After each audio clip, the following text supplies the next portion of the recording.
Hi friends, it's Joan at 10 Pentacles Tarot, back with another deck review. Now, this is probably the most expensive deck I've reviewed to date. It was published in 2018, but today's actually the first day that I saw it.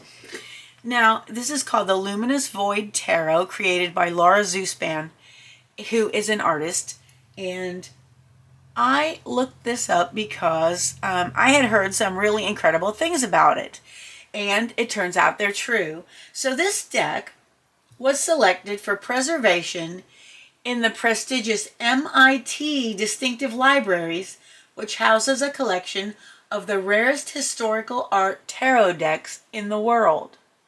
So that right there is quite an accomplishment.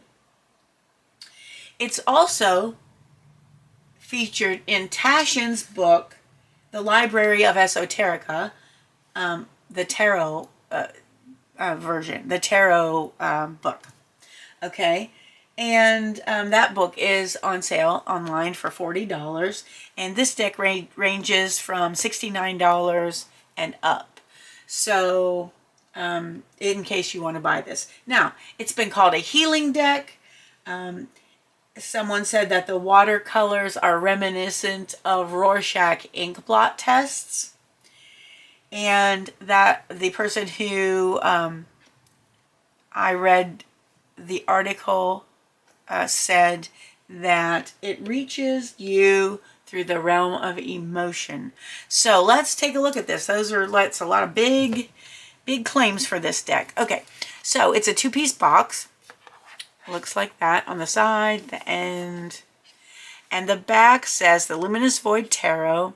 There's pictures of 3 of the cards, a complete 78 card tarot deck and guidebook created by Laura Zuspan and the Luminous Void, and you can visit the www.theluminousvoid.com, and that's where you'll find the information I just gave you, and copyright 2018. All right, so let's look. So two-piece box.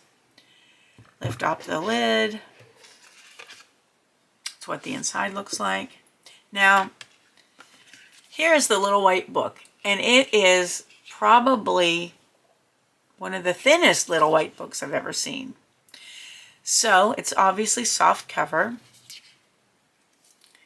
and inside it says the Luminous Void Tarot is a meditative and playful exploration of archetype, art, and psychology through the 78 major and minor arcana of the tarot. All right, so it says, what is the tarot?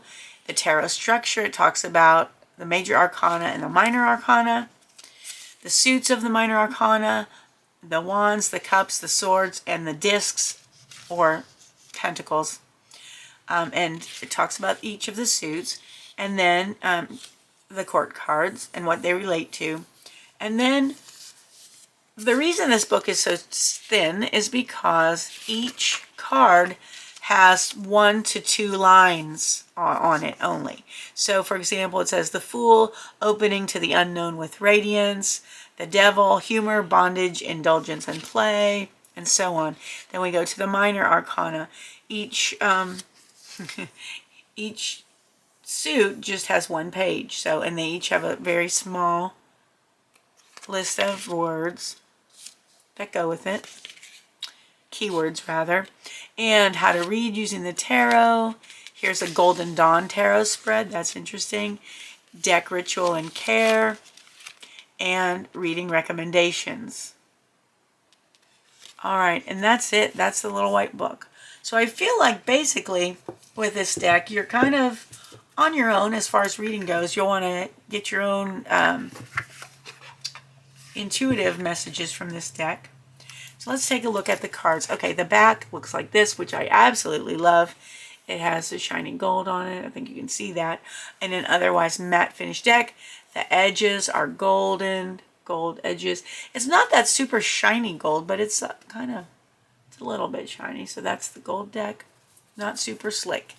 And the cardstock is pretty thick, and it is matte finish. All right, so let's look at the cards. Now, one of the things you notice is definitely the unusual shape And it turns out like some decks of cards were actually shaped this way during the medieval times. So here we go. All right, here's the Fool. This is obviously watercolor. The Magus or the Magician. The High Priestess. Yep. Empress. The Emperor. And they do really have a Rorschach ink blot quality to the art. The Hierophant. The Lovers. You know what? These are a little hard to get apart. The Chariot. Strength. The Hermit. The Wheel. Justice. The Hanged Woman. Death. Temperance. The Devil. The Tower. The Star. The Moon. The Sun. Judgment.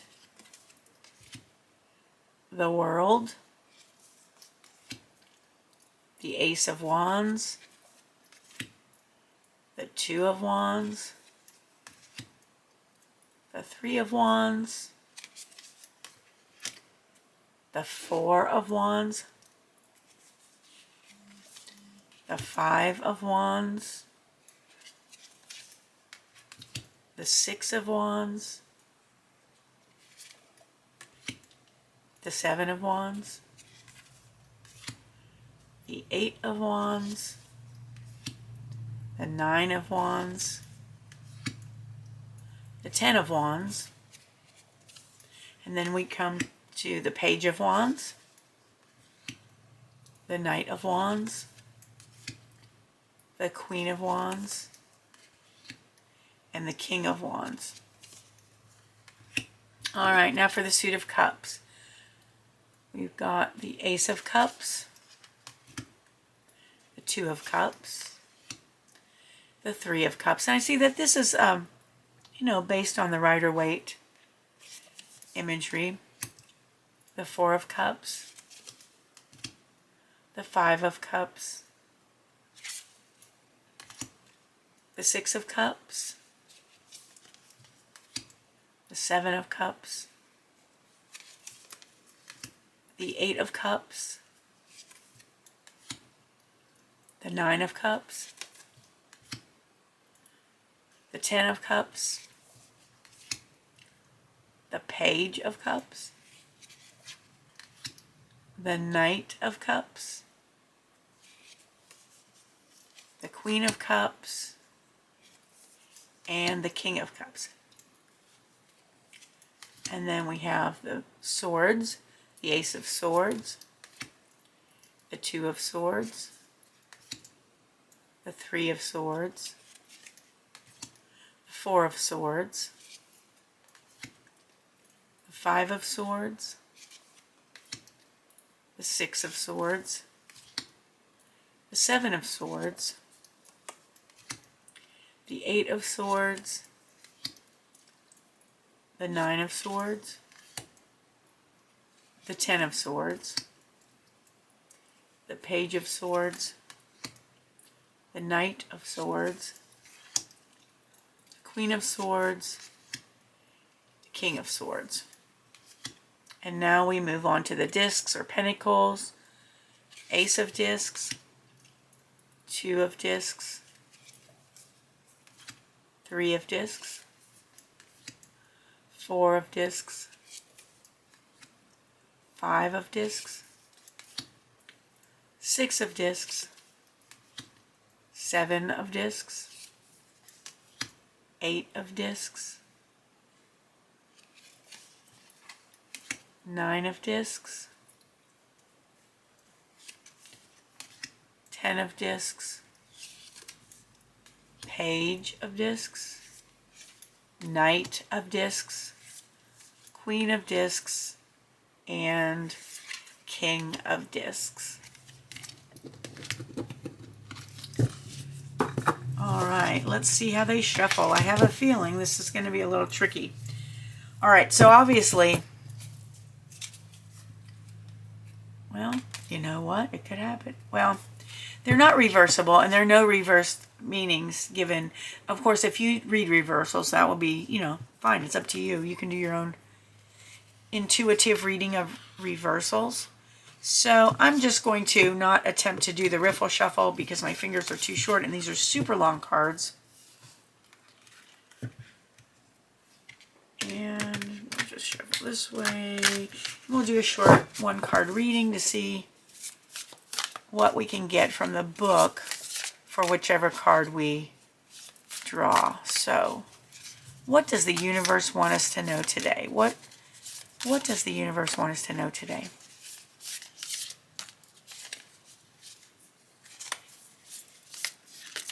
Oops. Okay, there's several out there, so I'm just going to keep shuffling until we get one. Okay, we'll take this one. All right, and it is the Empress, which I actually think is a very appropriate card when talking about this deck because this is like a female-centric deck, I guess. I don't even know if that's a word, but that's what I think it is. And there's nothing wrong with that, certainly. Okay, so let's look up Empress and see what it says. Number 3, the Empress says, the mother, wisdom, and love. All right, so think about your life. How do you embody the Empress? Are you a mother? Do you show wisdom and love? And are you a creative person? When I think of the Empress, I always think of creation and giving birth. So, and I feel like this Empress looks particularly creative as well. All right, so think about you. Think about your role. How do you embody the Empress? And when do you embody the Empress? So that's something to think about. All right, this is my review of the deck. And I'll be honest with you. I really love the backs. I think that is super cool.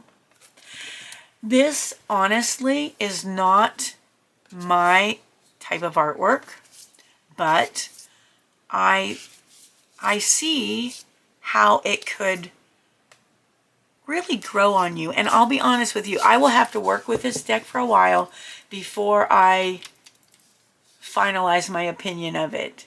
All right? I will need to really... there must be something special about it. It's received, all kinds of accolades and everything. So I am going to do my best to work with this deck, and I'll get back to you on how I grow to feel about it, right? Right now I'm just showing it to you, and I actually have no opinion either way. So I would love to hear your comments, though. I would love to, what do you think about this deck? What do you love about it? Or what do you not love about it? I hope you can comment below. And if you like this video, especially if you enjoy videos that are deck reviews, you might want to subscribe to my channel because I have a lot of those. I also do readings and product reviews and some other things as well. So I thank you so much for joining me today. I hope you have a wonderful morning, afternoon, evening, whatever it is where you are. And I hope to see you again. Thank you for joining me, and I'll see you next time. Bye-bye.